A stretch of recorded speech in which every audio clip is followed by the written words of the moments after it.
What's going on, everyone? Welcome back to another episode.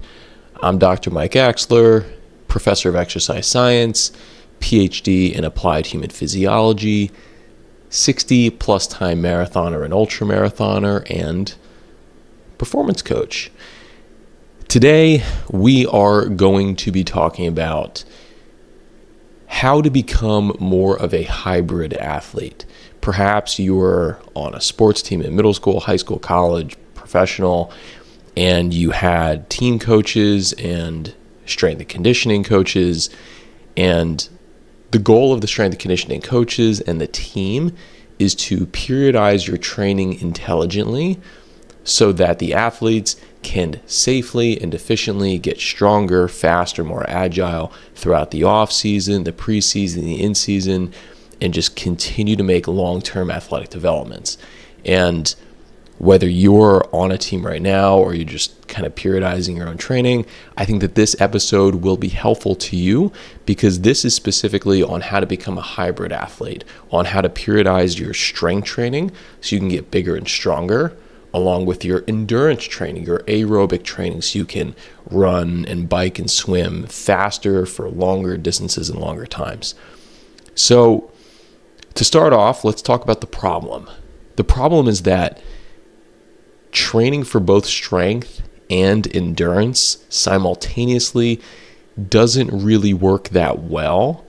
This can lead very quickly to overreaching or overtraining, as well as poor recovery, stalled progress, and in general, just kind of spinning the wheels. You're not really getting stronger or bigger in the gym. You're not really getting faster or building up your endurance too much.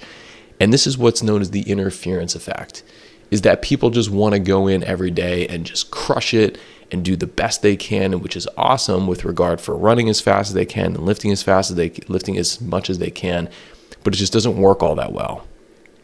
So the solution to this problem, as we had foreshadowed in the beginning of this video, was strategic periodization and proper load management.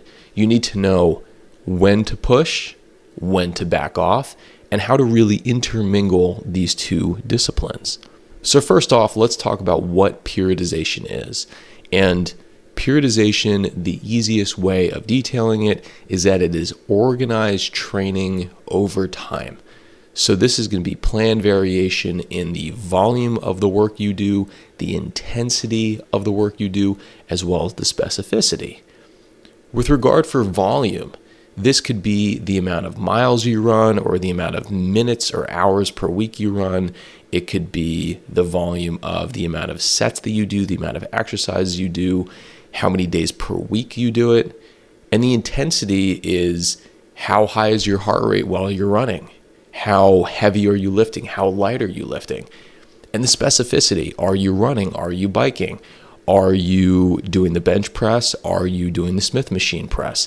So there's so many variables to traverse with respect to building an intelligent strength and conditioning plan that works, that periodization really comes into play. And best practice is to just get a skeleton and know what to do and plug and play from there. Further, as we had said with periodization, it is designed to optimize adaptation, avoid burnout and injury, and just make sure that you're going to continue to progress over time.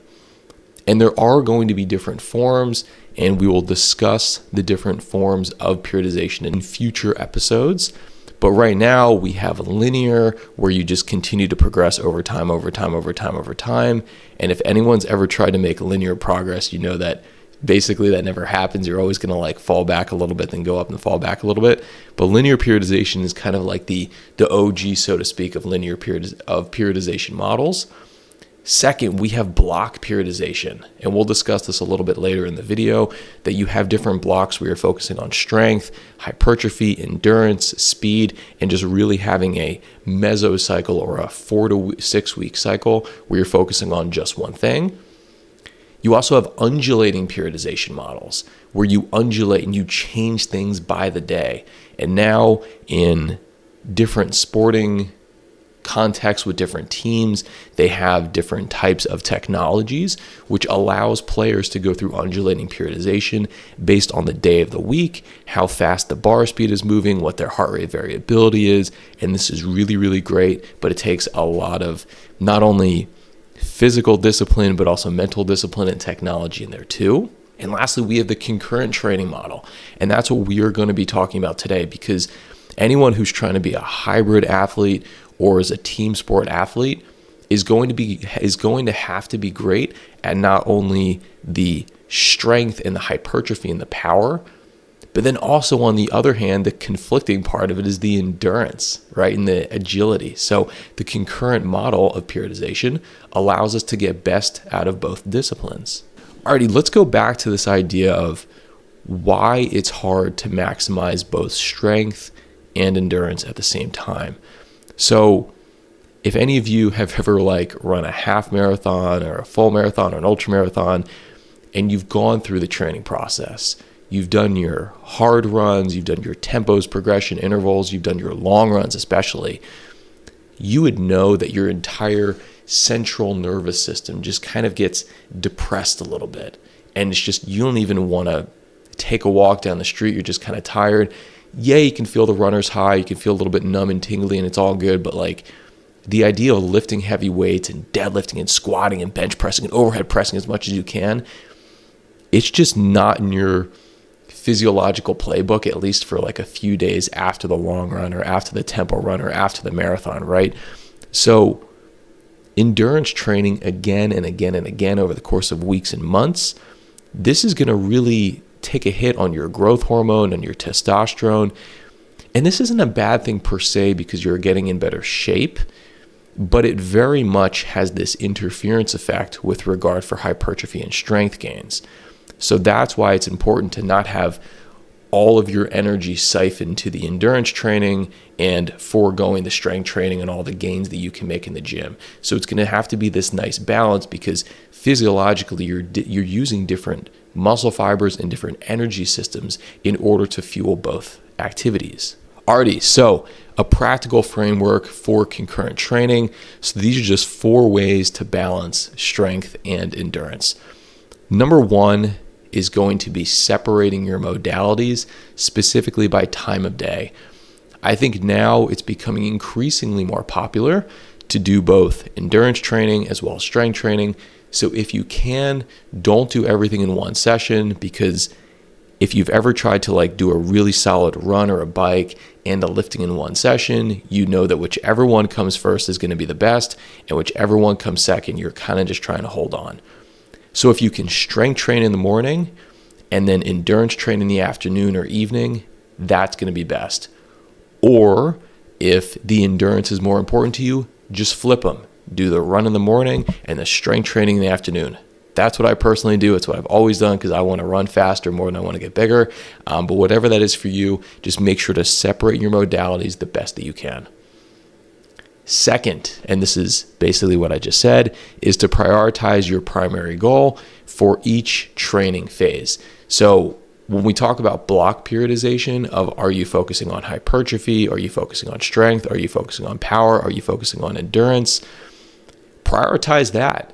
So if you're focusing on strength and power and just hitting all of your compound lifts between 1 and 3, 1 and 4, 1 and 5 reps, really focus on that. Take more time out of your day, tailor your diet to that, which we'll talk about in a future episode, as opposed to doing tons of long runs.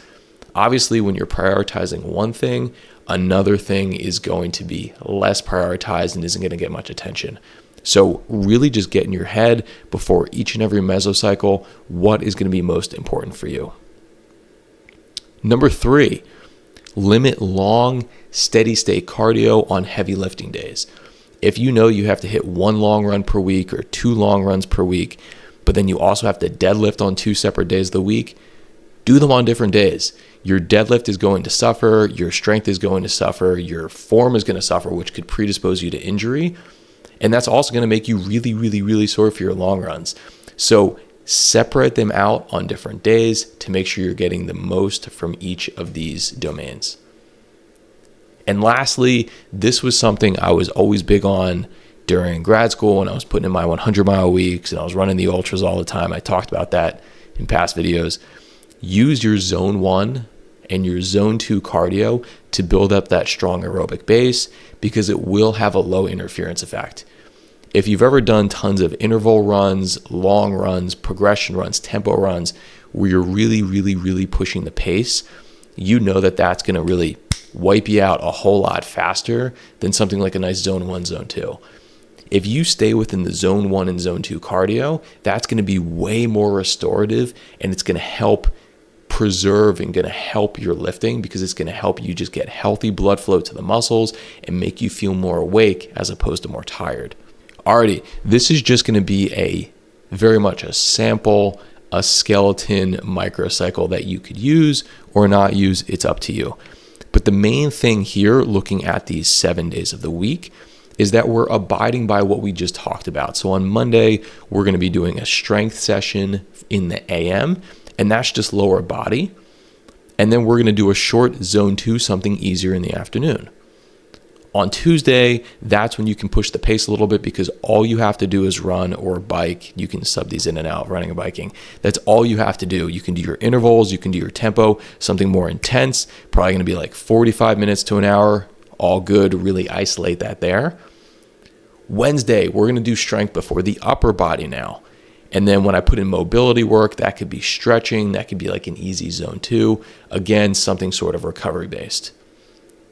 Thursday, you could do your long run. If you're only going to do one long run per week, isolate that as well. We're going to isolate, as we said, our intense runs as well as our long runs. Friday, now we can do a full body workout that could be really, really great. So not just doing all upper body or all lower body, just a little bit of everything. Saturday, you could do a nice lactate threshold run, something more intense, or go for your long run there. But again, we're going to just isolate the run. Followed by Sunday, having an active recovery day, some light zone 1, zone 2 cardio could be really, really, really restorative. But if you're seeing here from this microcycle week, you can plug and play if you need to, based on how the weather is, based on how busy you are, based on how you're feeling. And what we're also seeing is that we are getting a very, very nice mix of strength training on 3 days of the week, and we're doing cardio basically every single day of the week. And if you're feeling a little bit tired and you don't want to do the long run, or you don't want to do the tempo run, that's okay. Plug in a little bit of a zone 1 or zone 2 restorative cardio to make sure you're consistently feeding the muscles, feeding the central nervous system, just good, positive oxygen and fresh nutrients, so you can continue to recover and continue to get it back out there for the next day. Alrighty, periodization by season or goal. This mesocycle plan is more of the traditional block periodization work. So what we're seeing right here is that we would typically split off an entire year by these 4 different blocks. So number 1 is going to be your off season. And this is a great time to work on muscle hypertrophy, so lifting in a more moderate rep range, followed by aerobic base building. So this could be a lot of like zone 2 work. When you go into preseason, when you're like a month or 2 after the season, this is when you start to decrease your volume with your runs and with your lifting, but you do increase the intensity, because you really, really, really want to start focusing on sport-specific movements, and you want to start getting into team practices.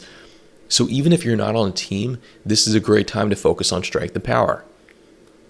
In season, if you are in season, you are looking to just maintain your strength, maintain the intensity with as low as volume as possible, so as not to fall out of shape or to get injured.